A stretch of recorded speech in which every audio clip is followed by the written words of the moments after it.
Do you remember how you felt after watching Inception as soon as the screen went black? Wait, no. I had a similar reaction to this movie, except this one sucks. Surprise. I chose a movie that sucks to make fun of. Code of Honor is one of those movies that your parents would have rented at Blockbuster because they thought it looked cool. Not to mention, that's right, Steven Seagal. The man, the myth, the sexual harasser? Steven Seagal is in the midst of Me Too's and nobody cares.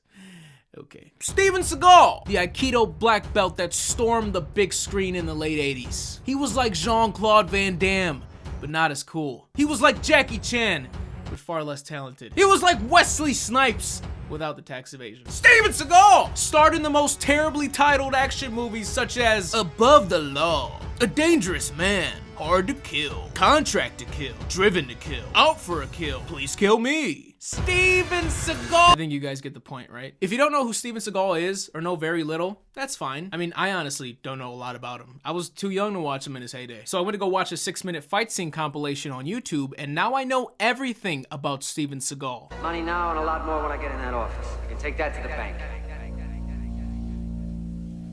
I'm gonna take you to the bank, Senator Trent. To the blood bank. Code of Honor is surprisingly a 2016 movie with a predictable $8 million budget. I know to some of you that sounds like a lot, but it sure as hell doesn't look like a lot, because it didn't go towards any sets, it didn't go towards the CGI, it didn't go towards finding good actors. So, I really need some. Yeah, I don't think so. Well, I'll suck your dick. I don't know, the last time you fucking chewed it all up with those teeth. I won't this time, it'll be really good.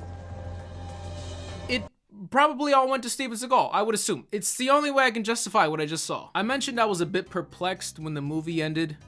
That's not because the movie makes you think. It's your run-of-the-mill shoot 'em up. The movie is just, oh, that's convenient, over and over again. It is everything you think it is. Guns, drugs, boobs, bad guys. But they couldn't do just that. They wanted to get a gotcha in there. Stephen Shyamalan. You see, there's a twist in the movie, and then they twist that twist into another twist that was never there. That makes sense? No? Okay, we're on the same page. It's on Netflix. If you guys care to pause the video and actually go watch it before I get into the play-by-play. I mean, you don't need to. I don't even really recommend it. It's an unexplainable, unbearable 106 minutes long. Even the cover bothers me. Code of Honor. There is no honor in revenge. I'm assuming that took you a while. Seagal probably wrote that one. I've actually been working on this one for a while. Wrote it down a couple days ago. It wasn't specifically for this movie. It's just one of my many quotes. So you guys can use it if you'd like. There is no honor. Fuck, what was it? So the beginning of this movie is what I imagine Seagal jacks off to every morning. Because you see, there's a drug meetup with different gangs, and Seagal preps his sniper for a killing spree. Clean and uncut. Straight from the source. I usually prefer ecstasy, but I'm an equal opportunity kind of guy. Fun fact, Seagal actually missed. That bullet was intended for the writer. The dialogue in this movie is lousy. Also, I'm sure most of you thought the Irish bookie died here. No, even though he's the one that yelled in pain. Seagal actually shot the cook from 50 First Dates. Let me just go ahead and tell you Steven Seagal's name in the movie, because I've said his real name too many times. He's like Bloody Mary, you know. He's gonna pop up in my room and run off shitty one-liners. To the blood bank. Robert Sykes. Real quick, I apologize if I spend too much time on this scene, but the lack of direction to everybody here is just so apparent that it's hilarious. So enjoy. So he snipes this guy, and nobody even flinches till he hits the ground. This guy raises his gun, but nobody else does. Not even the hardcore H&M model. I feel like this is just what the actor wore to set that day, and they were like, sorry dude, we're out of flannel. Just wear that. This guy pulls his gun out like it's a sword. Meanwhile, this guy's posing for his new Tinder profile. So then 2 more guys get sniped, and what the fuck? Draw your weapon. Are you protesting this movie? Finally, after 3 people die, someone yells, "We're under attack!" And everyone's like, oh, yeah. Then Sykes just picks everyone off, and it sucks. You see, gunfights are fun when there's something at stake and when either side could die. But Sykes is invincible this entire movie. He's never actually in a fair fight till the end of the movie. And even that is debatable. He empties his clip, then lethargically switches weapons halfway through his genocide. And I get Seagal is the smooth, slow, precision kind of guy, But now it just seems like it's not by choice. Steven Seagal is 65 years old. He carries around a life alert, and the life alert calls him.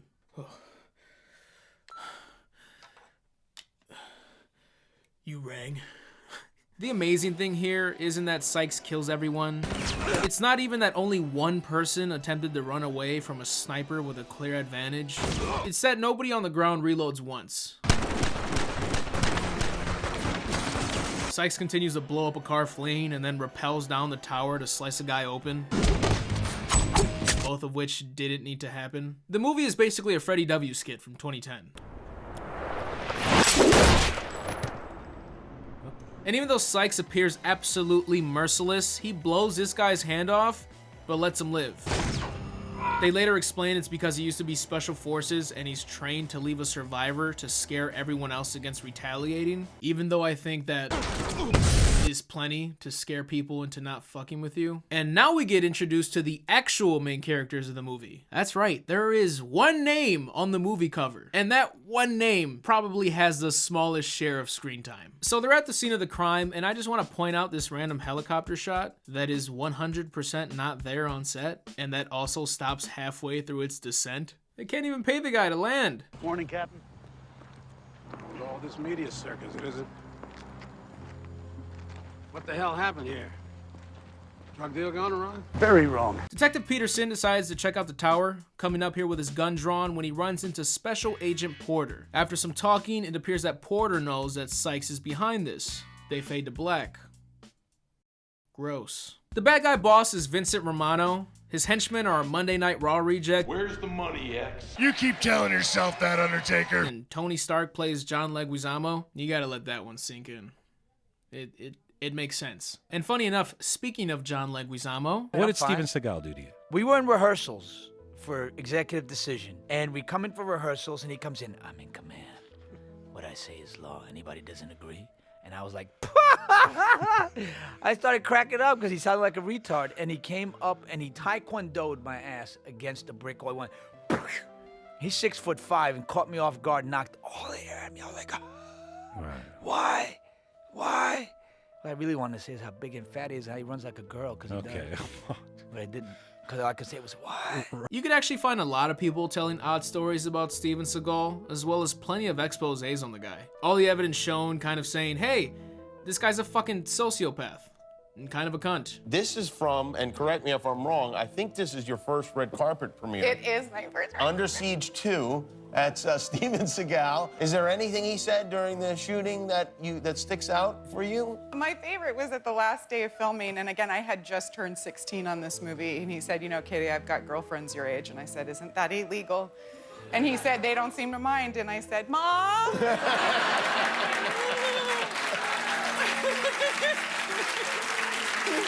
I'm not making that up.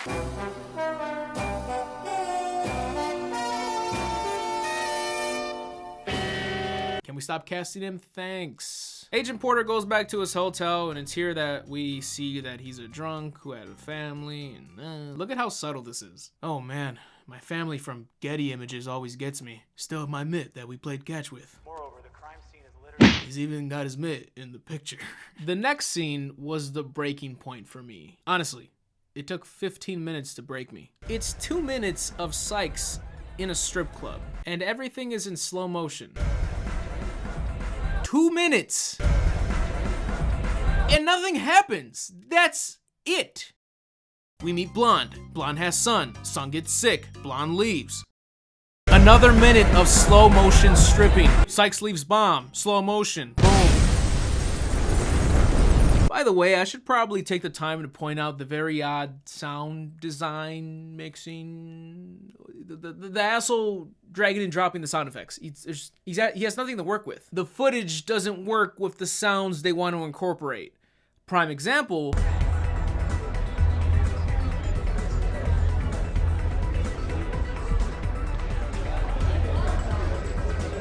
Now, is that something very small to pick at? Are you new here? I mean, having no environment noise would sound worse, you know, because I've been to a strip club. Even though the music is very overwhelming, you still hear chatter. Hey, no, no, I don't want to buy you a drink, no. No, why would I want to buy you a drink? when I'm here for dancing. No, I can afford a drink. I can afford a dance. And I would much rather pay for a dance because I don't know what I get out of the drink. Don't you guys drink for free? You work here. Somehow the strippers survive, and they make it seem like Sykes planned on that, but it's a bomb. I mean, everyone else is dead, so that's what I have to say about that. Even if they were in the dressing room, he couldn't have called that. It's a strip club. There's always gonna be strippers on the floor. This asshole was in his office. He died. Why are they protected? By the way, I only see 2 strippers alive here. I guess Sykes wanted this stripper dead. Titty's not to his liking. Anyways, this part's fun because here is the scene of the crime that has not 1, not 2, but fucking everybody there. The blonde comes back. Oh my gosh, I was just here. Tony Stark is here, records her saying that. Agent Porter is here, awoken from his drunken stupor. And even Sykes swings by for no reason. Porter spots him, chases him, and loses him. You dirty drunk. So he then explains to the cops who Sykes is and that the reason why Sykes is killing criminals is because his wife and son were shot in a drive-by. Here's a scene you'll get used to. Sykes in a random abandoned building gunning down criminals then leaving. I want to know who did this. I talked to the 2 strippers at the hospital. They're lucky to be alive. Weird.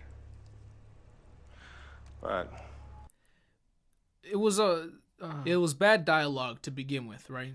And that's fine. I don't really blame the guy. I would just hope once you see the line delivered, weird, you as a director or whoever the fuck can cut this scene out of there is like, oh, I don't want my movie to look like an SNL sketch. We should probably rewrite that or reshoot that or trash the movie entirely. Agent Porter goes back to the scene of the crime because he can, apparently. I love how they have a police line on both ends, but have this wide open. Porter scavenges the place and takes the hard drive from the PC upstairs. And I know you guys get it by this point, but if the fucking computer is fine and the curtains aren't even off their hinges, this guy doesn't die. Porter runs into 2 crackheads outside. They try to jump him and he barakas the shit out of him. And also Tony Stark just happens to be walking by. He takes aim and shoots. Porter shuffles out of the way and then Tony runs. And Porter starts chasing him.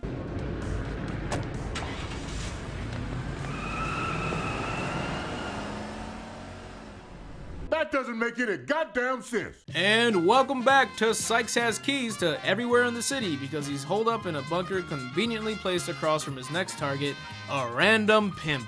He snipes him.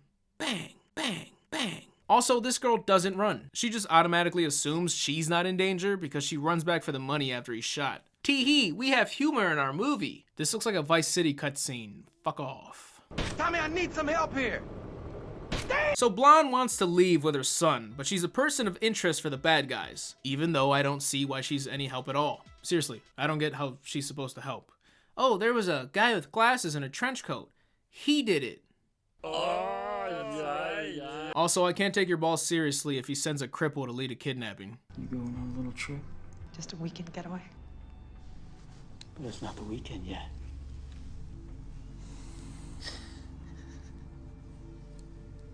Why go away when we can party right here?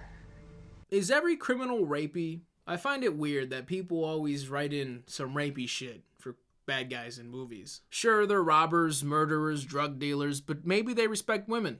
We shouldn't stereotype. It's 2018. Agent Porter shows up and saves the girl because he wants free lap dances or something like that.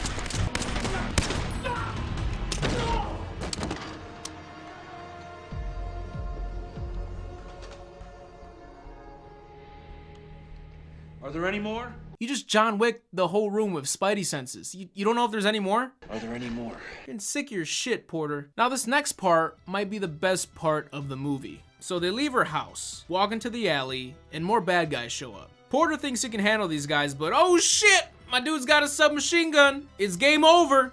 Spray him! A little to the left, a little to the left.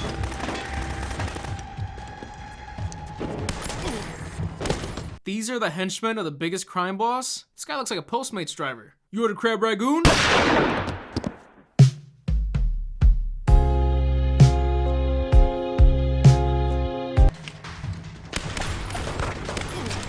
What is this, Fortnite duos? For some reason, this guy now thinks he has the element of surprise all of a sudden. where do you live? You were in a house. Where are these guys coming from? And also, why did they send like 10 guys for a petite stripper?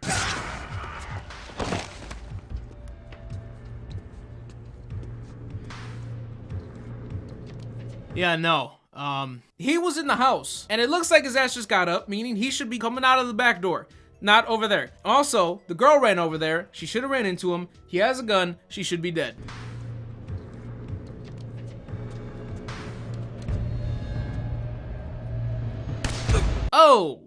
Oh, Steven Seagal's in the movie.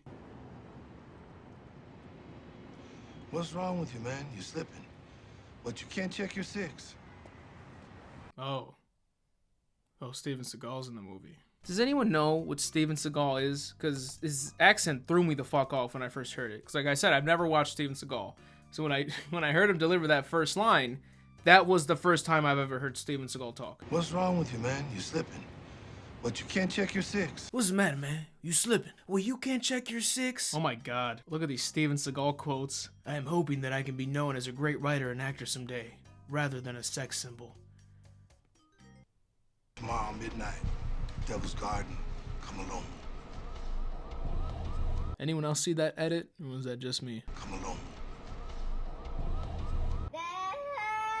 By the way, someone pointed this out on IMDb. It takes 48 minutes of screen time for Steven Seagal to deliver his first line. This is a Steven Seagal movie. Amazing. Fucking amazing. Real quick, can we just take a second and watch the end of this scene?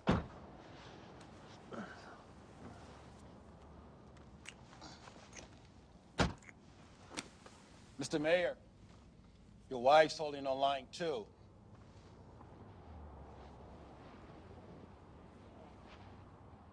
Tell her I'm in a meeting. Why are you fading to black? Did you get Seagal to edit the movie too? I don't even use fade to black. And if I did, I wouldn't use it when somebody's talking. Can we also talk about the disconnected amateur intro porn we just saw? Look at this. This actress definitely made it clear she was not gonna kiss this stretchy face with a tie. You better fucking pay me Seagal's check if you want me to fondle Ed Gein. They start to look like they're gonna kiss and then she just cuddles up to him like he's her dad. He slobbers on her temple and tickles her knee. Am I the only one who's hard right now? Oh look, a scope. I wonder what's gonna happen in this scene. You know what's fucking sad? These scenes are only thrown in here to justify putting Steven Seagal on the cover. That's the only reason why. Otherwise, he wouldn't even have enough screen time to fucking justify it. In this scenario, they really gave up. Seagal wants to kill this drug dealer, so he shoots this random asshole who's playing with a streetlights power supply. I'm getting real sick of your shit, guys.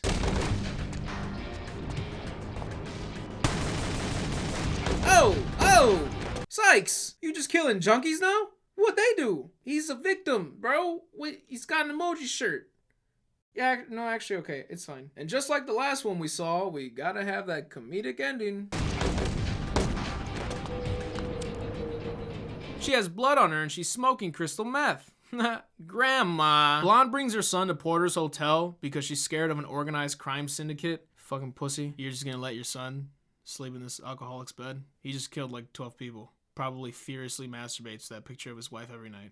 Maybe a sleeping bag would have been a solid investment. Porter has a meeting with Sykes at one of Vincent Romano's clubs, and Porter wears a wire to try and bust Sykes. Do you guys remember that iconic scene from Heat between Al Pacino and Robert De Niro? The meeting of good and bad, exceptional dialogue, exposing their many similarities, but in the end, refusing to forfeit the plight of their initial roles.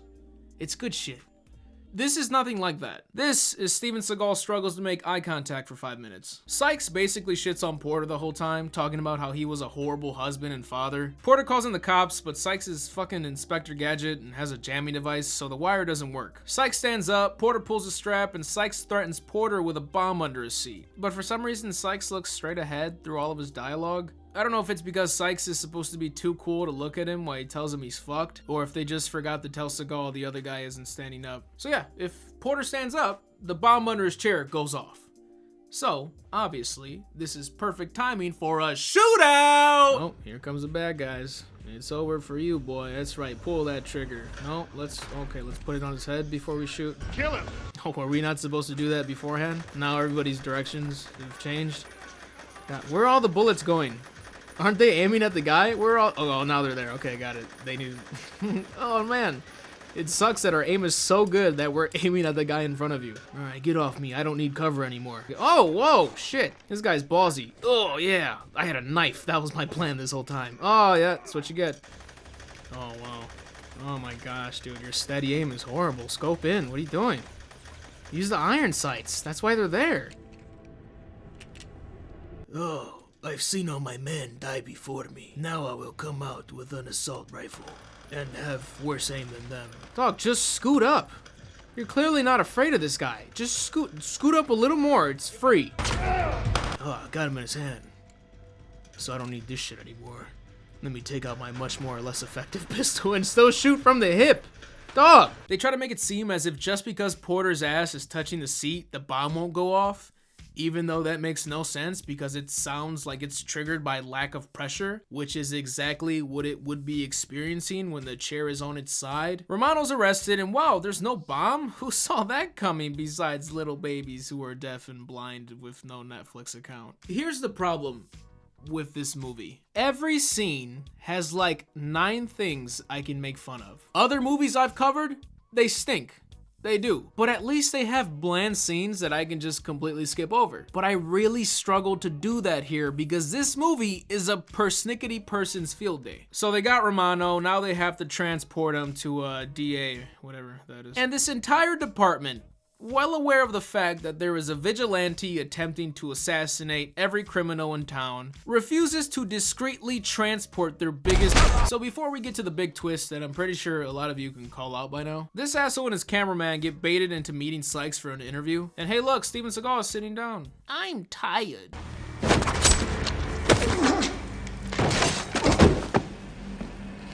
I thought you said no weapons. No. I said no guns. This is not a gun.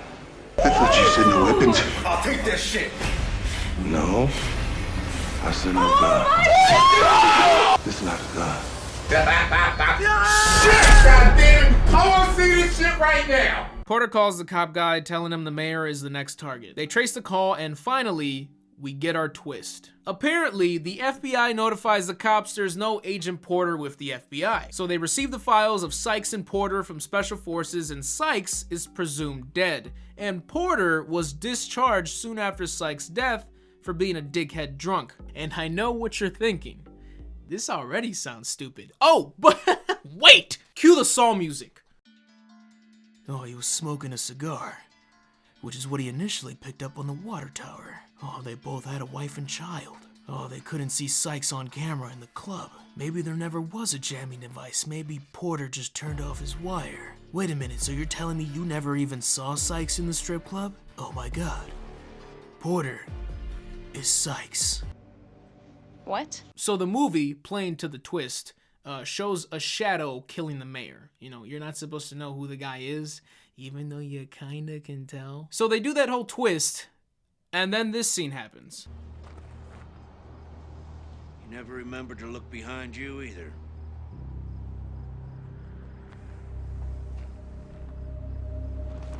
What took you, man? I've been waiting up here all this time. I was starting to get kind of lonely, man. And the movie presents this as this is actually happening. So they duke it out with not stunt doubles, and a helicopter approaches. And if you've ever been in the Special Forces, you know when a chopper shows up, you obviously... I'm not even joking, that actually happened. Sykes just swanton bombs through the glass and... oh god. Porter runs, and Sykes takes glass out of his hand and plants C4. They find each other and fight again. The chopper hologram takes aim, and Sykes blows everything up. They find one body at the scene, burned to shit, and the dog tags on him read Robert Sykes. And then they have this final scene. Did you find anyone else? I don't think there ever was anyone else. The man you knew as William Porter is our super vigilante, and that's him. You don't believe me, do you? About what? That Porter and Sykes were the same person? You still think there were two of them, even though we only found the one body? I believe you got the bad guy. Hey. Take care of him. I will. Where did you get that? Your friend just gave it to me. Can I keep it? He said I had to ask you.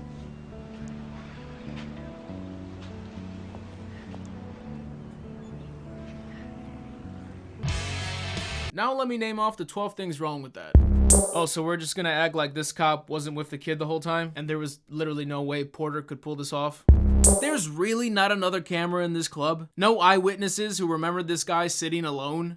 Why would you make this gunfight so much harder on yourself by trying to stay on the chair when you know there's not a bomb there? That's stupid. You know what's funny? You remember how I said this dive bomb got glass in his hand? That was there to not have a way of distinguishing the bodies. And I have no real issue with them doing that, but I just find it funny that you thought of that! You thought, oh, they're gonna think of this one. He had a fucking hole in his hand from the bullet, so we gotta find a way to fucking get a hole in Seagal's hand too. But let's dismiss everything else that we're gonna think of first. The hand, important. The fact that this twist is just a twist, just to be a twist, fuck it. Somehow, everybody's thinking that you're me and I'm you. There is literally no way of you knowing this at this point in the movie. That was a nice touch, man. That's some cool shit. If these flashbacks are accurate, then what the fuck does Sykes even have to do with this? Has he been involved at all? What are you fighting over? I mean, if it's true that Porter's been behind everything and Sykes hasn't done shit, what's the problem here? Why is Sykes even fighting at the end? If these flashbacks aren't accurate, why directly lie to us just to make it seem like you guys are smart and got us? Okay, let's say both scenarios are true. Let's say that everything we saw in the movie is true up until the twist. It still really doesn't explain the dilemma between these two. Is it just because Porter doesn't want Sykes killing criminals? Because he believes there's no honor in revenge? And even if it is just that, it's initially presented as if this is some long-lasting rivalry. But it's not really explained. There's a shit ton of missing context here. And that's the punch in the gut. You half-assed every scenario we were left to believe. This movie sucks. The editing sucks. Suck me. And that's Code of Honor. I have nothing else to say about this movie. If you want to watch it and you think you figured it out, you figured out the big bamboozle, go ahead and DM me. If not, don't. Just remember this. There is no honor in revenge. But you can't check your 6. If you enjoyed this review, please leave it a like because it is the easiest and best way of supporting me. Please subscribe because I have more content coming your way, and also hit that little notification bell dingy to all because YouTube apparently chooses whether they're actually going to show you my videos or not. So that's fun. Also, a quick shout out to Gabby. I don't know your last name, but I hear you're a badass, and I hear that your boyfriend's name is also Christian. So if that relates to you, I'm talking to you. And also a very happy birthday to Jess in this beautiful month of April. I finally got a Twitch channel, and I stream randomly. Mr. G Dubs on Twitch. It'll be in the description. And as always, I am Mr. GG, and I